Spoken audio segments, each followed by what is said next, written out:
Soy Grace Monroe y esta es mi historia. Mis primeros recuerdos no son de juguetes ni de juegos en el parque, sino de pisos de mármol y altas ventanas que daban a las calles empedradas de Beacon Hill, en Boston, Massachusetts. La casa era de ladrillo blanco con contraventanas verdes, un lugar que parecía guardar la respiración en medio de la historia. Mi madre, Margaret, solía decir que una casa no son solo paredes y techo. Es una promesa. La compró el año en que su empresa, Monroe Atlas, alcanzó sus primeros $5 millones en ingresos. Y me dijo que quería que yo creciera dentro de algo que simbolizara fuerza y permanencia. Si lo construyo bien, me susurró una vez mientras decorábamos el comedor con cortinas doradas, duraré menos que esto. Yo era demasiado pequeña para entender, pero esas palabras nunca me abandonaron. Cuando camino por esas habitaciones ahora, todavía siento su presencia. Su perfume se percibe suavemente en las esquinas, y su gusto impecable por el arte cuelga en cada pared. Incluso la barandilla de roble parece su mano guiándome por las escaleras. Pero la verdad es que esa casa se volvió tanto mi refugio como mi carga después de que ella murió. No solo me dejó su memoria, sino también su mayor tesoro, su empresa. Con mano firme e instinto agudo, había levantado Monroe Atlas desde una sola oficina rentada en el centro de Boston hasta convertirla en una empresa valuada en casi $400 millones. Antes de fallecer, transfirió el 56% de las acciones a mi nombre. Esa decisión lo cambió todo, mi vida, los planes de mi padre y hasta el destino de nuestra familia. Su abogada, Olivia Reyes, era una mujer firme y serena, hecha de compasión y acero. Recuerdo estar sentada en su oficina, un espacio lleno de sillones de piel y pesados libros de derecho, mientras leía en voz alta el testamento de mi madre. Olivia explicó que las acciones mayoritarias ahora eran mías, aseguradas en fideicomiso, con plenos derechos en cuanto cumpliera 25 años. Mi padre, Richard Monroe, había esperado que esas acciones cayeran en sus manos. Cuando supo la verdad, su rostro se tornó del color del ladrillo viejo. Días antes de morir, mi madre lo miró directo a los ojos y le dijo: «Amas más el poder que la verdad, Richard. Y por eso no se te puede confiar esta compañía». Lo decía en serio. En ese entonces quise creer que exageraba. Después de todo, los padres se supone que son protectores, no depredadores. Pero la verdad se fue revelando poco a poco, como grietas en un jarrón de porcelana. La sonrisa de mi padre nunca llegaba a sus ojos cuando me miraba. Sus preguntas siempre eran sobre precios de acciones, estrategias de mercado o cómo pensaba usar mi poder de voto, nunca sobre si comía bien o si me sentía segura en la gran casa sin mi madre. Él vivía en Nueva York, en un penthouse cerca de Central Park. Aunque me llamaba seguido para checar cómo estaba, esas llamadas parecían más consultas de negocios que conversaciones familiares. Una noche descubrí que tan profundo era su hambre de control. Había viajado a Nueva York para asistir a una cena del consejo y me quedé en nuestra vieja casa. Las paredes eran delgadas, y mientras caminaba por el pasillo junto a su estudio, escuché su voz. Hablaba en tono bajo con su amigo William Cross, alguien que había estado en su círculo durante décadas. Me detuve, curiosa, y al escuchar las palabras, el estómago se me heló. «Está en mi camino», dijo mi padre. Grace no entiende la magnitud de lo que podríamos hacer si tuviéramos todas las acciones. Con el 56% a su nombre, es una muralla entre el consejo y yo. Si esas acciones quedaran libres, si fueran mías, podría cerrar el trato, vender la compañía y salir con al menos $400 millones en efectivo. La voz de William sonó cautelosa. «Pero es tu hija, Richard. Es mi obstáculo», siseó mi padre. «Y los obstáculos se pueden quitar».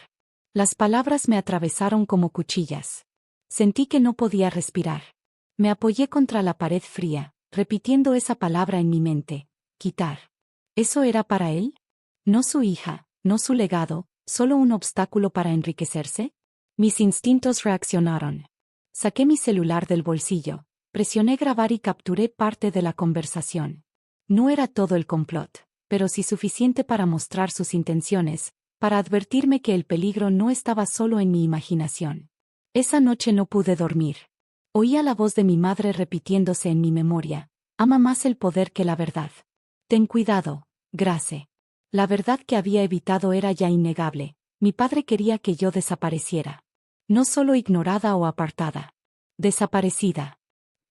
Semanas después, me encontraba en su jet privado rumbo a Manhattan. Había preparado todo, un paracaídas oculto bajo mi ropa, un plan con Olivia y Nora, y una determinación firme. Lo que sucedió en ese avión me marcó para siempre. Mi padre me sonrió como si nada, pero sus ojos brillaban con codicia.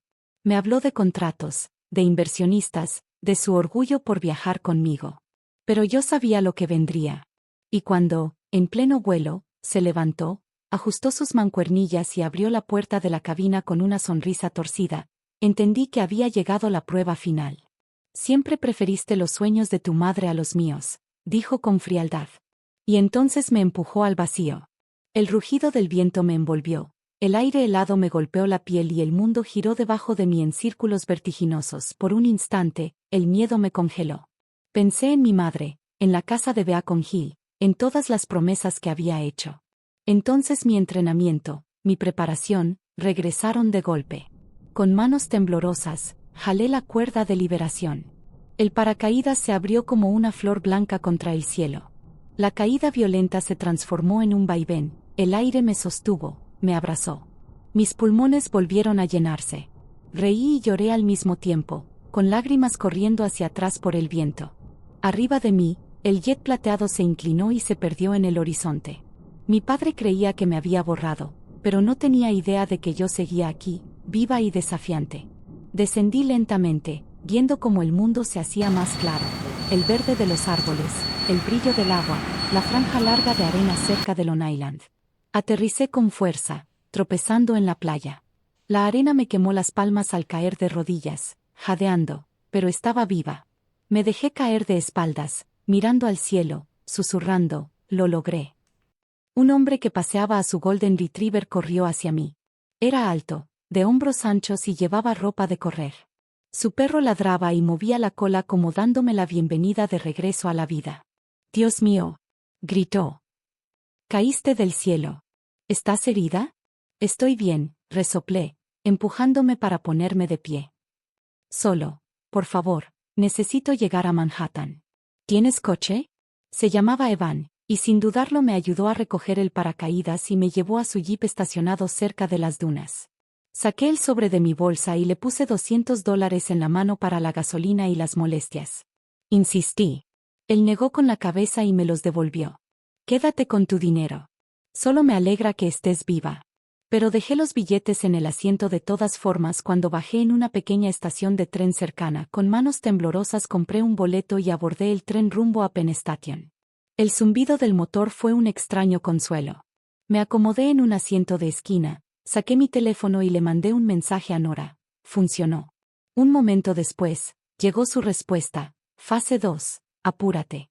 En el tren, me cambié en el diminuto baño, poniéndome el vestido negro nuevo de mi bolso. Me recogí el cabello. Limpié la arena de mi piel y colgué en una cadena de plata el gafete de la empresa que Nora había conseguido. Mi reflejo en el espejo se veía pálido, pero firme. No era una víctima. Era una sobreviviente camino a terminar el plan. Las luces de la ciudad me recibieron cuando anochecía en Manhattan. Al salir de Penn Station, las calles vibraban con taxis, claxonazos y el murmullo de desconocidos. Me sentía invisible entre la multitud, pero con un propósito. Cada paso me llevaba más cerca de la torre donde Monroe Atlas celebraba, más cerca del escenario donde mi padre planeaba mentir, más cerca del momento en que la verdad estallaría frente a todos. Caminé rápido, la cabeza en alto, como si nada hubiera pasado, como si no hubiera caído del cielo unas horas antes. Pero dentro de mí, el recuerdo del viento, el rugido y la súbita flor del paracaídas ardía como fuego. Mi padre pensó que me había silenciado, pero solo había afilado mi determinación. Cuando llegué al hotel donde Nora había dejado mi gafete, ya estaba tranquila otra vez. Tomé el sobre en la recepción, me sujeté la credencial al vestido y caminé hacia el lugar del evento.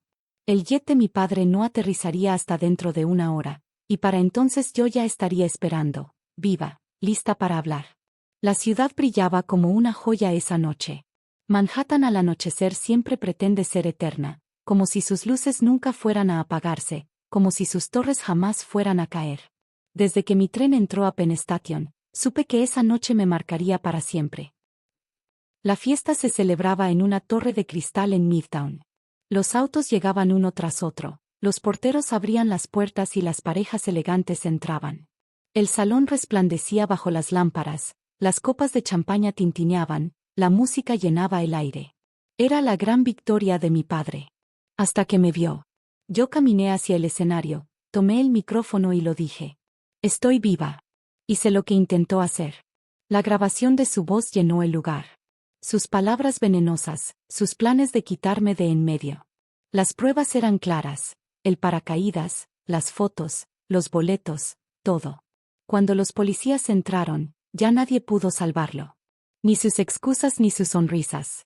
El hombre que había querido matarme terminó esposado frente a todos. Yo bajé del escenario temblando, pero erguida. Olivia me tomó del brazo y me susurró. Se acabó. Pero yo sabía que apenas empezaba. Al día siguiente regresé a Boston. La casa de Beacon Hill me esperaba bañada por la luz dorada de la mañana. Y por primera vez desde que mi madre murió, sentí que me abrazaba. En la cocina, Nora ya estaba ahí, con café recién hecho y una mirada llena de alivio y orgullo. Lo lograste, dijo simplemente. Me senté a la mesa, y pronto llegó Olivia Reyes, con su portafolio en mano.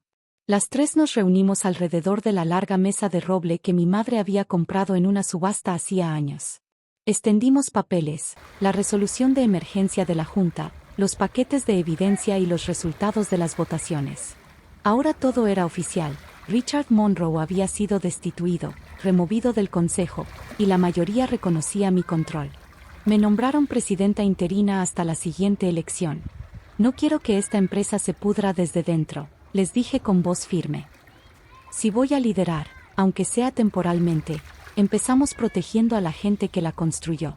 Y así tomamos decisiones esa mañana. Votamos aumentar el salario base en $3 la hora, asegurándonos de que el personal que trabajaba sin descanso todos los días sintiera el cambio en sus cheques.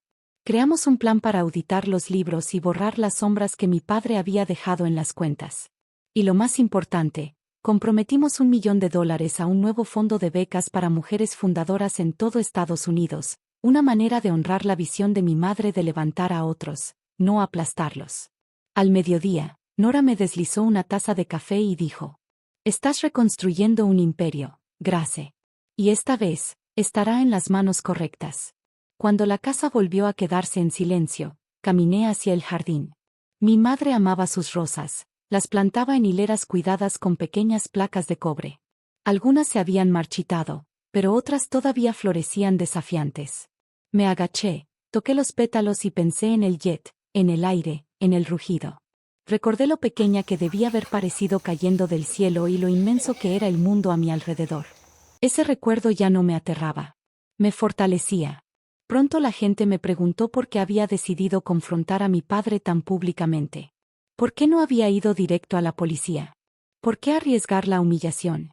La respuesta era sencilla. Mi madre me enseñó que la verdad se ve mejor a la luz del día. Los secretos susurrados en la oscuridad crecen fuertes, pero expuestos a la luz se marchitan. Yo quería que el mundo viera su cara cuando me parara viva frente a él. Ese momento valió cada riesgo. En los días siguientes, escribí una carta para todo el equipo de Monroe Atlas. Era breve, sencilla, escrita de mi puño y letra. Construimos cosas que duran. Pagamos nuestras deudas. Cumplimos nuestras promesas. Olivia envió copias a cada oficina del país. Al final de la semana, mi bandeja de entrada estaba llena de respuestas. Algunos empleados mandaron notas de agradecimiento. Otros enviaron donativos de $10 para el fondo de becas, y unos cuantos compartieron que amigos en Europa habían contribuido con 20 libras en solidaridad. Guardé cada mensaje en una carpeta digital llamada Esperanza. La prensa fue implacable. Los titulares gritaban sobre traición, avaricia y supervivencia. Fotógrafos acampaban afuera de la casa de Beacon Hill, esperando una imagen mía.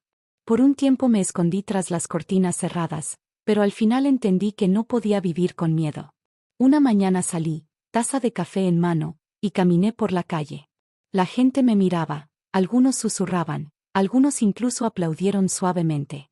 No devolví las miradas. No lo necesitaba. Seguí caminando con la cabeza en alto, sintiendo como cada paso aligeraba el peso. ¿Y mi padre? Seguía bajo custodia, esperando juicio.